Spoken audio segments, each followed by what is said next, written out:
All right, YouTube, what's going on here? It's Trojan Man. Got the new Geissele Automatics supercharging handle for the MPX. Pretty cool beans, right? So this is the charging handle, new for September of, what's this, 2017? I forget what year it is, man. And retail is $120. Of course, they had a initial introduction with a 20% off, so I got this for $98 something, right? No big. Comes in a little bag. It's all right for store display, right? Nobody cares about packaging for gun parts, right? Nobody cares about that.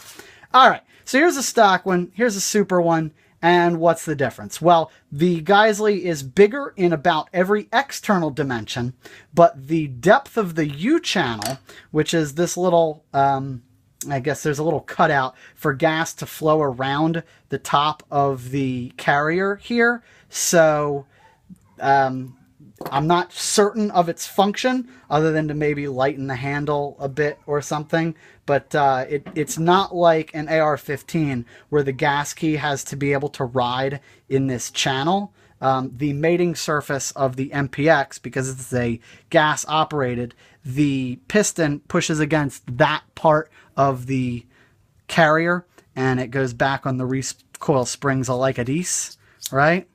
And this little notch in the top is what the charging handle grabs. So they mate on a flat surface like that. That's the stock one.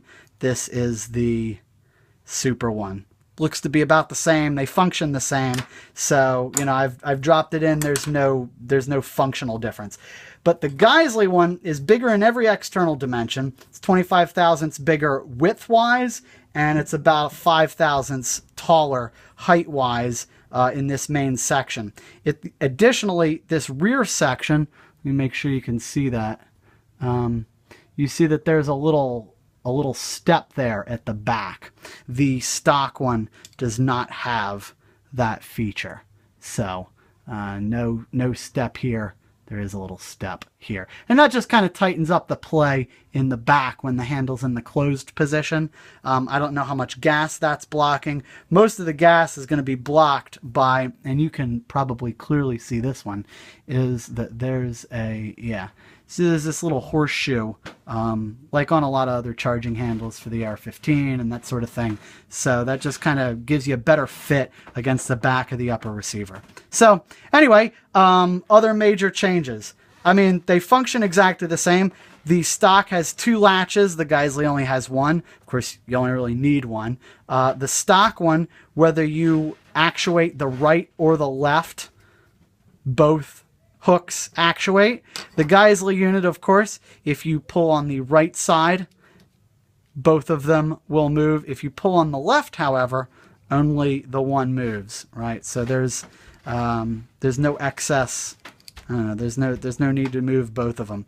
So it's a little bit, I don't know, interesting. It's a difference, right? Does it matter? Do you care? Do I care? Not really. I care that it looks good, it's Gucci. Maybe there's a little bit less slop in it, and hopefully it blocks some gas when shooting suppressed. That's what I'm into it. Do I have footage of me shooting this? No, sorry about that. However, hit that subscribe button. I'll be back at some point. So, let's see what you really want to see.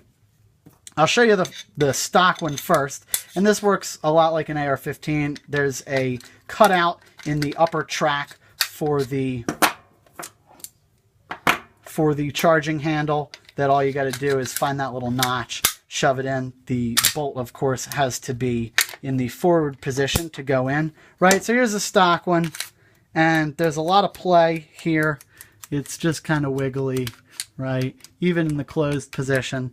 I don't know if you can see this. The other thing is, see how it, move my light here, right? So if you can see this, it tilts like this significantly, right? So there's just a lot of slop in the stock one, but of course it works just fine, left or right, one finger. It's not really too hard. Really no complaints about the stock one. It works. I've been shooting this just fine, no problems, but hey, you know, sometimes you want something a little bit more comfortable, a little bit more Gucci. Is it worth $120? I mean, I think so, but I like throwing money at Geissele, and I'll be honest about that. The Geissele handle, I'll drop this guy in here. This bolt, man.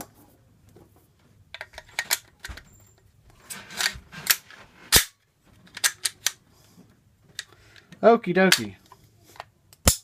So, here we are. Here's the Geissele one, right? Pulls just fine. Left, right, whatever. See how much wiggle there is? There's a little bit, but it's not quite as bad. That's all the way.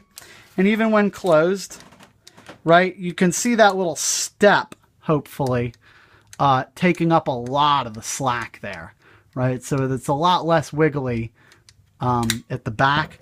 And I'll try and move the light again and give you a good shot of this. I'm wiggling the camera, right? Trying to wiggle the charging handle.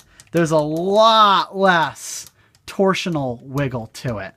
I'll show you the fitment at the top of the upper receiver, right? So that's a pretty, get the light right. Good gravy, right? Come on, what is this scrub YouTube channel? There you go. That'll show you nice fitment between the top. Again, hopefully that blocks some suppressor gas and everything. Additionally, and I'm sure you can't see this, but where the latch has been removed on the right side, there is a little channel cut out of the Geissele supercharging handle. So I would suspect that if any gas were to leak out of the back, it will be doing so off the right side, vice, left or top, which is typically where you're going to have your face for most right-handed shooters. Whatever, right? So the takeaways. Looks cool. Costs $100. It's a charging handle. I mean, what are you really expecting out of a charging handle? It charges the gun, right? Works perfectly, a little bit bigger in dimension. Other than that, man, I just like Geissele stuff, so I bought one. That's pretty much it. Do you need one? I don't know. Hopefully this video helped you decide. Check back later. I'll hopefully have some shooting for you, and I'll let you know if this thing actually bucks some gas or not. Hi, man. Cheers.